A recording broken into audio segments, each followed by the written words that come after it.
Lideramos el camino de la opinión pública y buscamos que la cultura del debate alcance consensos y soluciones a los problemas de nuestro país.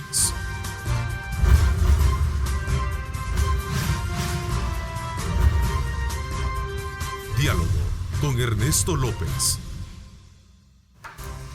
Hola, ¿qué tal? ¿Cómo están? Qué placer enorme saludarles a ustedes, como siempre agradeciendo a Dios Todopoderoso por darnos ese privilegio de poder ingresar hasta la intimidad de sus hogares en esta mañana del lunes 17 de febrero.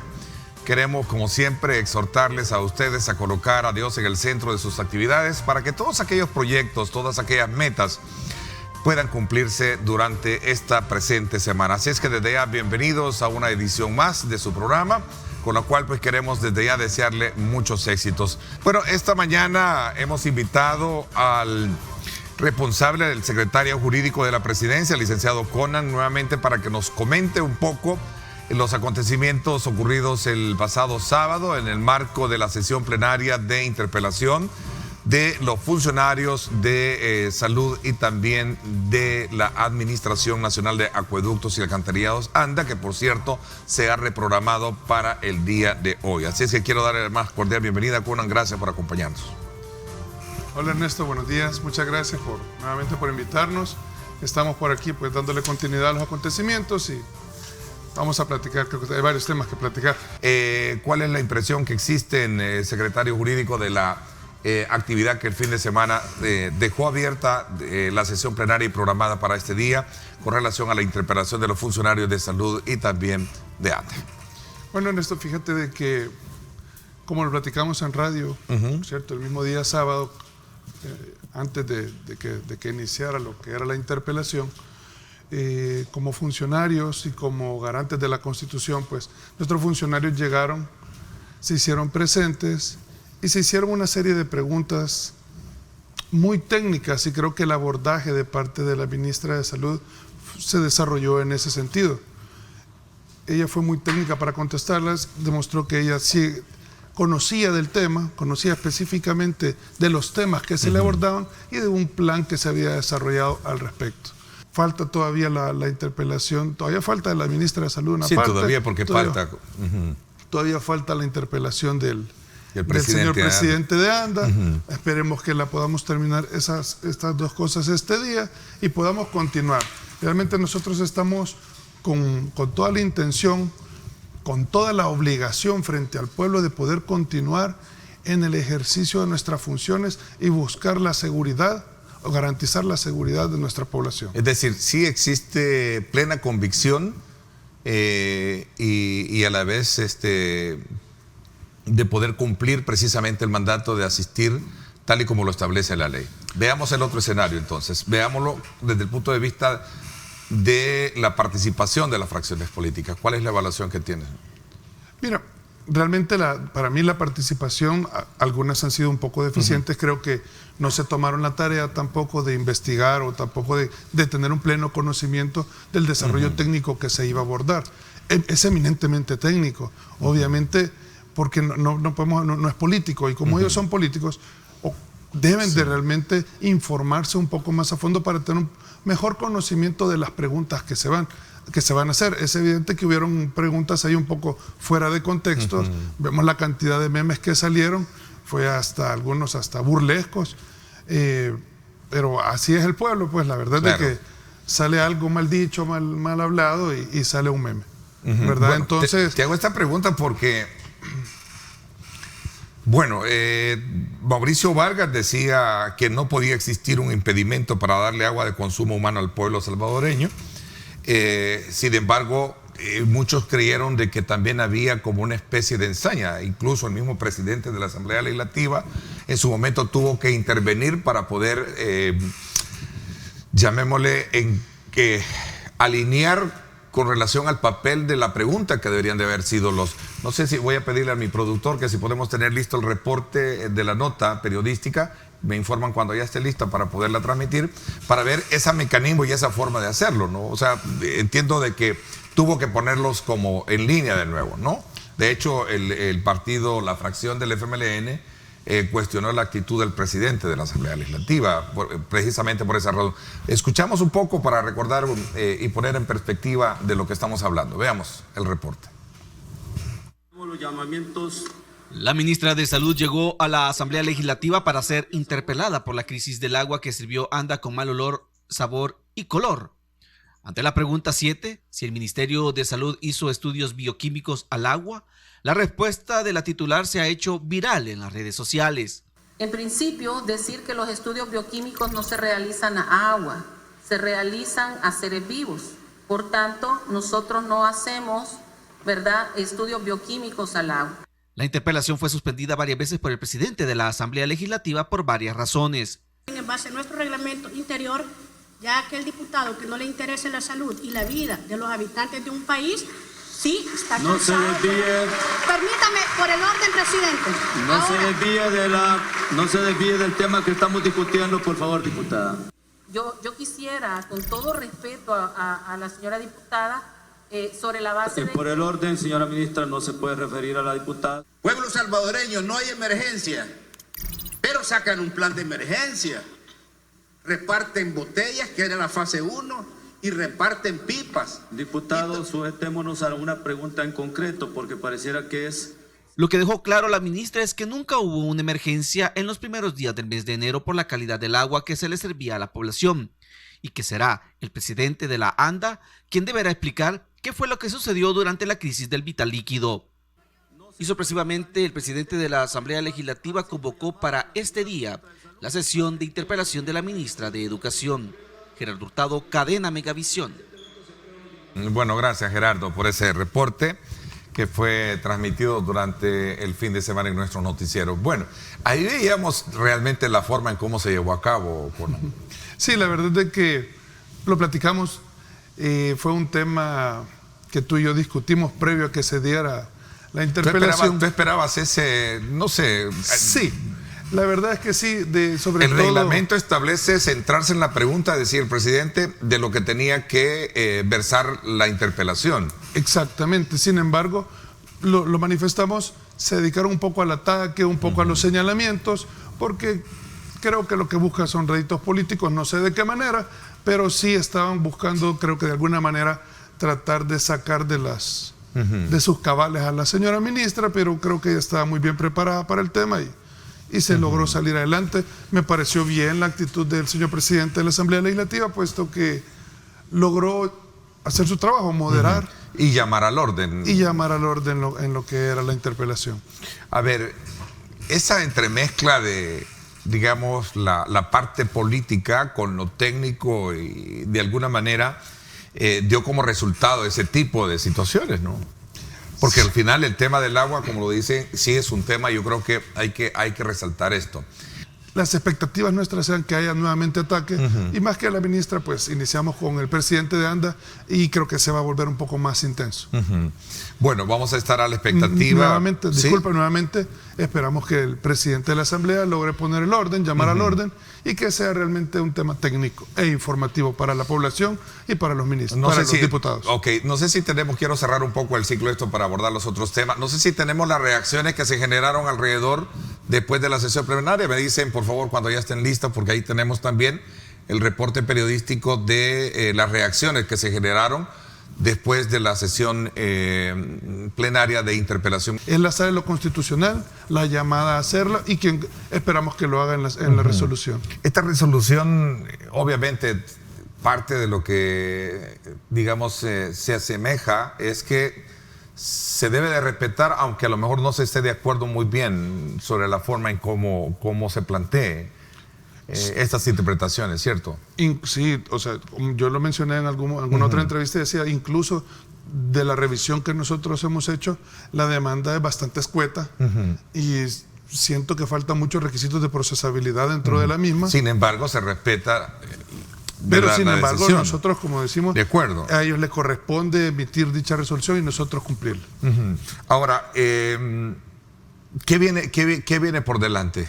¿Qué más? Es decir, detrás de todo esto está el fondo de lo solicitado, que son los $109 millones que van para apoyar la fase 3 del Plan Control Territorial. Fíjate qué interesante la pregunta. Nosotros a esta fecha, desde el 27 de enero para acá, que pasó un dictamen favorable, seguimos esperando que el Pleno se reúna para emitir una resolución favorable para el préstamo de los 109 millones para el Plan Control Territorial fase 3. Bueno, quiero darle la más cordial bienvenida a Ramón Villalta, director ejecutivo de Iniciativa Social para la Democracia. Ramón, bienvenido, gracias por acompañarnos. Muchas gracias, Ernesto, por la invitación. En su momento se incorpora Eduardo Escobar, sin duda alguna. El tráfico está pesado, me decías, ¿no? Pesadísimo. Bueno, ella es la con la que tenemos que lidiar todos los días en la ciudad capital. Ramón, ¿cuál es tu lectura de los acontecimientos que están marcando? Y voy a ser un poco general para poder de alguna manera extraer algunos elementos claves que estarían determinando el curso de la situación. Para este día se da la reapertura de la sesión de plenaria para la interpelación de los funcionarios de salud y también ANDA. El día de ayer hubo una concentración para unos de poca presencia, para otros de mucha. Lo cierto es que hay una situación que está pasando en el país. ¿Cómo la ves y cómo la examinas tú particularmente? Bueno, sí, yo creo que en distintos ámbitos de la vida política del país estamos observando un desempeño de la política que está dejando mucho que desear. Un desempeño que no está mostrando alcanzar los objetivos que deberían de cumplirse con la aplicación de determinados herramientas, procedimientos que en política se deben de utilizar. La democracia obviamente tiene, entre otros caminos, los mecanismos del control horizontal, el control entre órganos, y dentro de esos mecanismos del control interórganos se encuentra, por supuesto, una interpelación que la Asamblea Legislativa puede hacer a cualquier funcionario público que a juicio de la Asamblea considere que por su desempeño puede tener un efecto directo en la satisfacción, el acceso de los derechos de las personas. Y en este caso, una interpelación, pues lo que busca es llegar a conocer a profundidad qué es lo que ocurrió, cuál es el grado de afectación que puede tener la población y cuáles son los mecanismos que se pueden utilizar.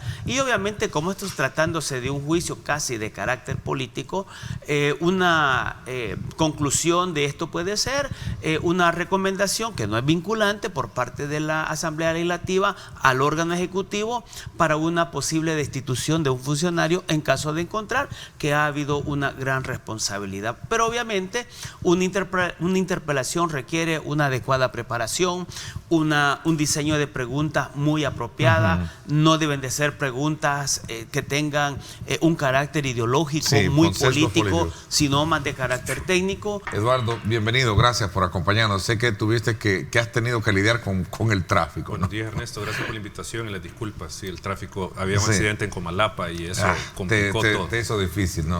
Había dicho que nos gustaría conocer en primera instancia tu lectura sobre los acontecimientos que están marcando la pauta en el país, el proceso de interpelación, el origen de la situación, algunas situaciones que se han generado, como por ejemplo la concentración también del día de ayer en el seno de la Asamblea Legislativa. Tus valoraciones generales. A ver, Eduardo. Bueno, yo creo que esta coyuntura no hay que perder de vista que está a las puertas de la elección 2021 y eso va a marcar sin duda el quehacer político, sobre todo de los partidos políticos Arena, FMLN, que son los que tienen en este momento un control legislativo fuerte, tienen una gran cantidad de diputados. Ellos van a tratar de alguna manera de mantener cuota de poder, de no ver disminuida su capacidad, en este caso de veto al presidente. Y por el otro lado tenemos al presidente y Nuevas Ideas en esta disputa por, en primer lugar, disminuir el apoyo electoral que puedan todavía tener los partidos. Es decir, ir socavándolos todavía más para tener mayores posibilidades de llegar a su meta mayoría simple en la Asamblea. Eso no hay que perderlo de vista porque estamos en un año preelectoral que, digo, se disputa mucho, porque esto va a significar para el presidente de la República una victoria con 43 diputados tener asegurada la gobernabilidad, solo que ahí habría que ver qué tipo de gobernabilidad, pero tener las decisiones aseguradas y no encontrarse con este tipo de situaciones que hemos visto. Eso es la disputa y obviamente los partidos políticos buscan lo contrario. Bueno, nuevamente gracias por estar con nosotros. Vamos a aprovechar estos últimos minutos para poder hablar acerca de esta fecha tope, que es el 27 de febrero. Para ver el tema de las reformas que se plantearon. Contar un poquito de las reformas y qué es lo que pasaría si no se logran establecer este. Bueno, en primer lugar creo que habría que señalar que el plazo de un año lo estableció el legislador, o sea, un año para la reforma electoral antes del evento, lo establece el legislador para tratar de evitar cualquier modificación que proviniera de una sentencia de la Sala de lo Constitucional. Creo que partamos de eso. Y esto lo digo porque no es un límite que se autoimpusieron para ellos. Esto creo que puede ser importante porque si uno comienza a ver los plazos, es difícil, y aquí el licenciado Vidanta puede aseverar esto, desvirtuarlo, que se apruebe el voto en el exterior antes de la fecha. Parece que esto está complicado, parece que está complicado que se logre antes de la fecha. Y otras reformas que podrían ser de utilidad para el proceso electoral. El punto es de que nosotros como plataforma hemos señalado algunos aspectos de la reforma electoral que son cruciales y fundamentales en este momento. Uno tiene que ver con el voto en el exterior, que se tiene que aprobar. Aparte que hay una sentencia de inconstitucionalidad que está incumpliendo, que hay que obviamente cumplirla. Está el tema de la tecnología en mesa, que nosotros hemos seguido señalando que por el sistema electoral para la elección de Parlacen y Asamblea Legislativa se necesita un apoyo tecnológico. O sea, va a ser difícil el escrutinio, o sea, de por sí es difícil técnicamente realizar el escrutinio, y si le sumamos a la tensión política que pueda haber ese día en la elección, por lo que decía yo al inicio, la disputa por ver quién tiene más poder legislativo, puede plantear un panorama un poco difícil el día de la elección para los miembros de JRB. Entonces hemos dicho, miren, hay que pensar en implementar uso de tecnología para el escrutinio, no hacer voto electrónico, porque no es eso, sino que uso de tecnología. Y lo otro, que hemos señalado el tema del presupuesto, que esto no es reforma electoral, pero que está vinculado. El tema del presupuesto, que hasta esta fecha no está aprobado y puede de alguna manera impactar en algunos de los programas del Plan General de Elecciones. Eso es lo que como Plataforma Ciudadana Electoral hemos venido señalando, y que el día 27 pues vence el plazo para hacer reformas electorales. Ok, Ramón. Sí. Bueno, yo creo de que este es un tema fundamental y vamos a decir el decreto aprobado por la Asamblea Legislativa está ahora en manos del presidente. Todavía hasta hace un par de días tenía información que pues no había llegado. Yo espero que eso ya haya ocurrido. De acuerdo con los criterios establecidos por la misma Sala de lo Constitucional, y no hablo de la anterior, sino de la actual Sala de lo Constitucional, con escritos enviados a la Asamblea Legislativa, establece claramente cuáles son los criterios que deben de entenderse en términos de la aplicación de una sentencia. Desde este sentido, el presidente de la República está en la obligación de tener que vetar una ley si ésta repite una condición que ya fue declarada inconstitucional, dado que el decreto aprobado solo reglamenta el ejercicio del voto para poder elegir en elección legislativa y municipal y no incluyó las reglas correspondientes de postulación de candidaturas en elecciones legislativas y municipales para los salvadoreños desde el exterior. Al no incluir estas reglas, obviamente ese decreto sigue incumpliendo la sentencia. En consecuencia, el presidente estaría en la obligación en el marco de cumplir con esa misma sentencia, de tener que vetar este decreto. En todo caso, si el presidente veta y la Asamblea Legislativa supera el veto antes del 27 de febrero, implicaría que este decreto, al llegar a manos del presidente, nuevamente tendría que escuchar la opinión, si así lo considera, de la Sala de lo Constitucional. Es decir, independientemente incluso del veto presidencial, de oficio, la Sala de lo Constitucional está en la obligación de darle seguimiento al cumplimiento de sentencia y determinar si ese decreto aprobado por la Asamblea cumple o no con la sentencia 156-2012. No es como, yo no entiendo por qué el magistrado Aldo Cader dijo en una entrevista que yo le escuché que la sala no tenía nada que hacer en este tema. Y claro que sí, obviamente que sí. Ahora, si no tenemos ley, Ernesto, al 27-28 de febrero, lo que va a ocurrir es, por el antecedente que ya vivimos en 2015, que el Tribunal Supremo Electoral va a tener que reglamentar los procedimientos y la garantía para garantizar el ejercicio del sufragio activo y pasivo de los salvadoreños del exterior. Y esto sí sería bastante complicado, porque estamos tirándole una carga adicional al tribunal, que es la de reglamentar algo que la Asamblea le debió haber resuelto. Ahora, significa que la sala debe de sentar un precedente ya para dirimir un poco el impasse que hay, ¿no? La sala, sí, bueno. Es que está el cumplimiento de la sentencia. O sea, es eso, nada más. O sea, todo tribunal de justicia en el país, aparte de dictar lo que a conforme de derecho corresponda, también le da seguimiento al cumplimiento de lo dictado. O sea, no puede simplemente emitir un pronunciamiento un tribunal y no darle el seguimiento para verificar que se cumpla. Entonces, de eso es lo que se trata en este momento, que la sala verifique si con lo que ha aprobado la Asamblea, que todavía no ha terminado el proceso de formación de ley porque está en la presidencia y no sabemos si lo va a vetar el presidente, por ahí ya se decía que sí lo iba a vetar, pero igual, independientemente lo vete o no el presidente, no ha terminado el proceso de formación de ley y por lo tanto la sala tiene que verificar si el comportamiento, la conducta, los productos del sistema, en este caso de la Asamblea Legislativa, están cumpliendo con la sentencia. Y si no, pronunciarse en consecuencia. Eso es lo que la sala debe de hacer. ¿Y ustedes qué piensan? O sea, a partir de eso...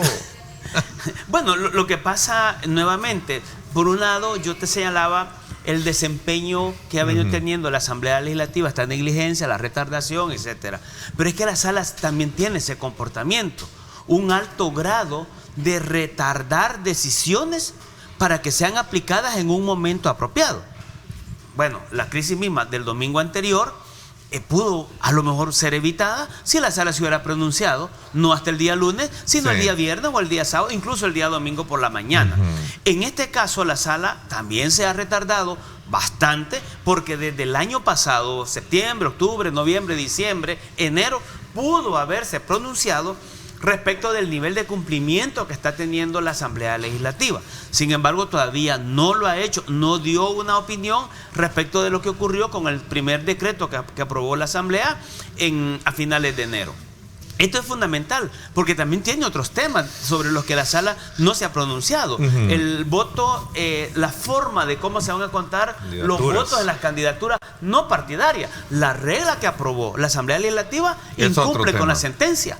Y la sala hasta el momento no le ha dado seguimiento y no se ha pronunciado y no ha dicho nada. ¿Cuál es la crisis que va a provocar el día de las elecciones? Que como consecuencia de la manera de cómo el tribunal termine contando, la gente, los diputados o candidatos a diputados independientes pueden recurrir a la sala. O puede ocurrir que el tribunal decida inaplicar esa regla. O sea, generan otras crisis sin necesidad, cuando otros órganos de Estado deberían de estar cumpliendo a cabalidad en los tiempos que se requiere, decisiones importantes que estos órganos no están tomando. Le doy 30 segundos para hacer un análisis concluyente de lo que va a pasar hoy y de lo que debería de tener el país para los próximos años. No, yo creo que sin duda el llamado es a la prudencia de todos los actores políticos en primer lugar. O sea, ser prudentes y ser comedidos en el ejercicio de sus funciones. Eso creo que es importante. Obviamente, llevándolo a la interpelación, pues debe de ser una interpelación en el sentido que es decir, cuestionar a los funcionarios por la gestión que han desarrollado y no un ataque político. Eso es lo que debe de pasar. Vamos. Debe de hacerse un uso apropiado de los recursos que la democracia nos permite. La interpelación es un recurso, háganlo valer y háganlo de manera apropiada. La ciudadanía tiene que ser conducida de manera apropiada para hacer valer los derechos de libertad de expresión. Gracias por haberme acompañado. Les agradezco mucho, Ramón, y también a Eduardo. Aprovecho para invitarlos a que me acompañen hoy a las 6 de la tarde, sintonizar en directo con Ernesto López Radio. Como siempre, temas importantes del país. No se lo pierda hoy, un análisis sobre esto que ocurre en la nación. Hoy a las 6 de la tarde sintonice en directo con Ernesto López Radio por 107.7 Fuego, estación del Grupo Radial Megavisión, y también estamos transmitiendo en Facebook, en vivo, en Twitter también, para que usted lo tenga de primera mano en esa transmisión digital. Gracias, por mi parte esto es todo por hoy.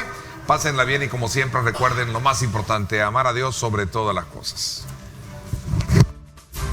Lideramos el camino de la opinión pública y buscamos que la cultura del debate alcance consensos y soluciones a los problemas de nuestro país.